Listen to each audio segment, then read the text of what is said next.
Ese abakobwa cyangwa abagore batagira ovirasiyo bashobora gusama? Kutagira ovirasiyo biterwa n'iki?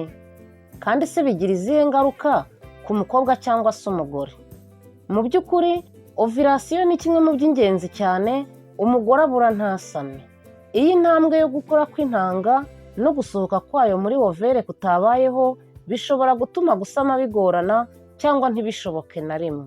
Muri iki kiganiro, turasobanukirwa neza uko ovirasiyo isanzwe ikorwa mu mubiri w'umugore cyangwa se uw'umukobwa, tumenye no kutagira ovirasiyo icyo ari cyo, turaza kandi kurebera hamwe impamvu zibitera, tumenye n'ingaruka bishobora kugira ku mubiri w'umukobwa cyangwa se ku mubiri w'umugore.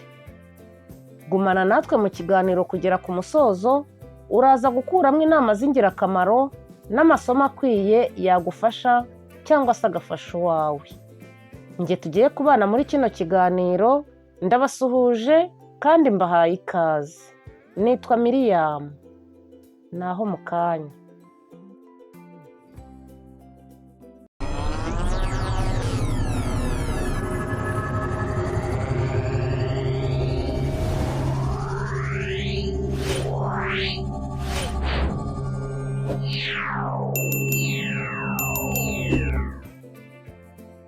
Kutagira ovirasiyo bisobanura ko mu gihe cy'ukwezi nta ntanga y'umugore iba yarekuwe.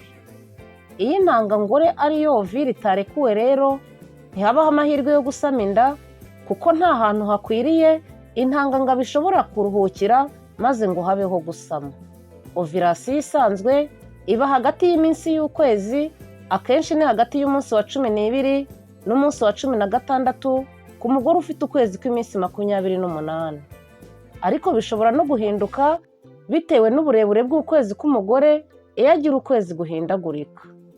Iyo ovirasiyo itabaye, umugore ashobora kujya abona imihango idahoraho cyangwa akabona imihango ariko atigeze agira ovirasiyo. Ikindi kandi ashobora kutayibona na rimwe mu buzima bwe bwose.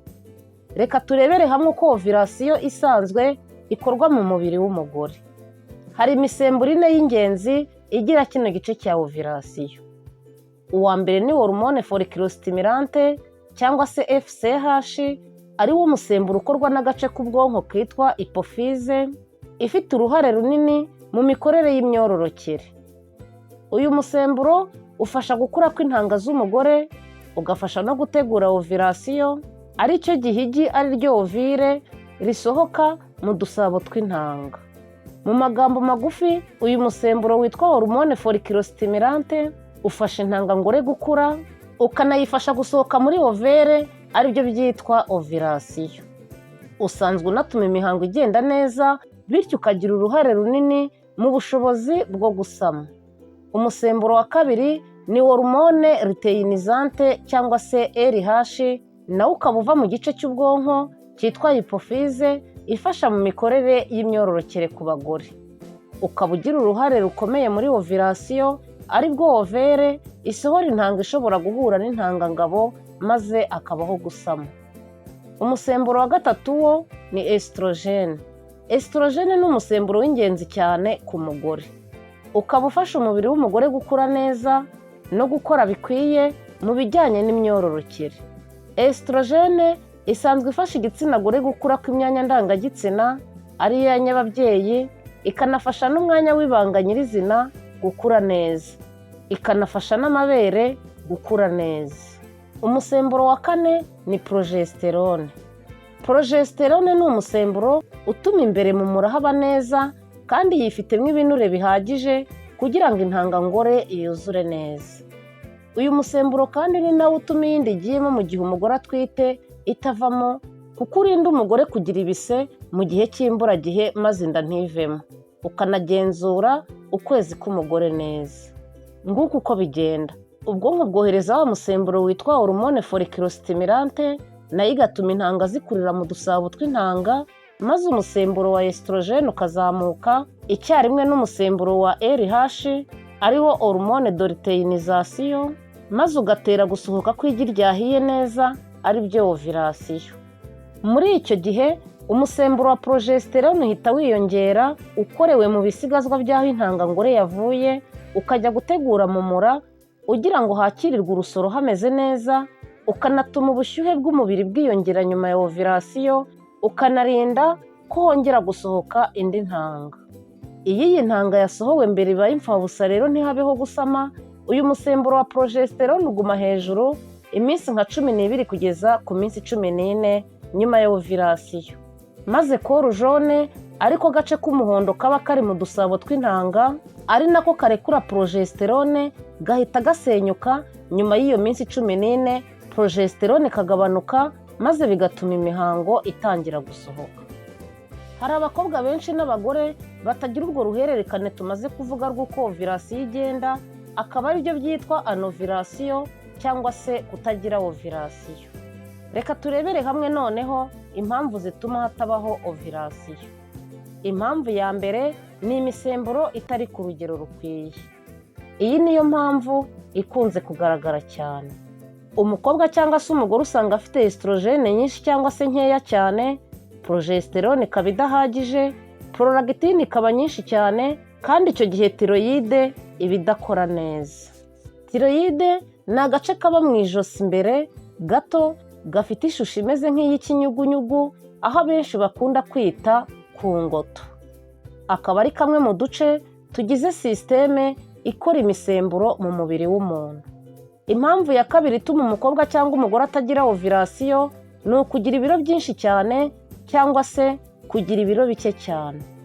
Kubyibuha cyane bishobora gutuma estrogene ziba nyinshi, naho kunanuka cyane bishobora guhagarika imisemburo burundu. Abagore cyangwa abakobwa bakora siporo cyane ntibarye bihagije bishobora guhagarika imisemburo burundu maze ntihabeho ovirasiyo. Impamvu ya gatatu ni ihungabana rikabije. Iyo umuntu afite stress nyinshi, ubwonko bwe buhindura imikorere y'umusemburo wa folliculostimulant n'umusemburo wa luteinization bikagabanuka maze ovirasiyo ntibeho. Impamvu ya kane yo ni indwara za tiroyide.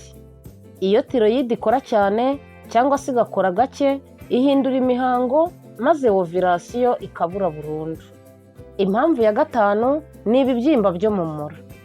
Iyo umugore cyangwa se umukobwa afite ibibyimba byo mu mura, bituma imihango idahoraho, uruhu rukagira amavuta menshi, ugasanga umugore atangiye kumera ubwanwa, akabyibuha, intanga nazo zikabyimba, n'agasabo k'intanga kakabyimba, maze igi ntirikure, ntirinasohoke, icyo gihe umugore akabaho atagira ovirasiyo na rimwe. Impamvu ya gatandatu ni ugusaza kw'intanga hakiri kare. Iyo intanga z'umugore zitangiye kurangira kare mbere y'imyaka 40, umugore cyangwa umukobwa ashobora guhagarika ovirasiyo vuba kandi akiri mu myaka mito cyane y'uburumbuke, akabaho ubuzima butagira ovirasiyo na rimwe. Ese umukobwa cyangwa umugore utagira ovirasiyo ashobora gusama? Kugira ngo umukobwa cyangwa umugore utagira ovirasiyo asame biterwa n'impamvu yabiteye. Niba iyo mpamvu ivuwe igakira, ashobora gusama mu gihe yavuwe neza. Nyuma y'igihe kitari kinini, impamvu ibitera imenyekanye ikanavurwa neza, umugore ntatinda gusama. Reka turebere hamwe noneho ingaruka zo kutagira ovirasiyo igihe kirekire. Iyo ovirasiyo itabayeho igihe kirekire, progesterone iragabanuka bimwe bya nyuma, estrogene igakomeza kuba nyinshi, maze bigatera kubyimba kw'agace k'imbere mu mura. Ibi bikongera ibyago bya kanseri y'umura. Ni nayo mpamvu ari ngombwa kubyivuza hakiri kare. Kutagira ovirasiyo rero si iherezo ry'ubuzima bwo kubyara. Mu bagore bose bafite ikibazo cyo kudasama, igice kinini gishobora kuvurwa, maze nyuma yo guhabwa imiti ikwiye bagasama nta kibazo.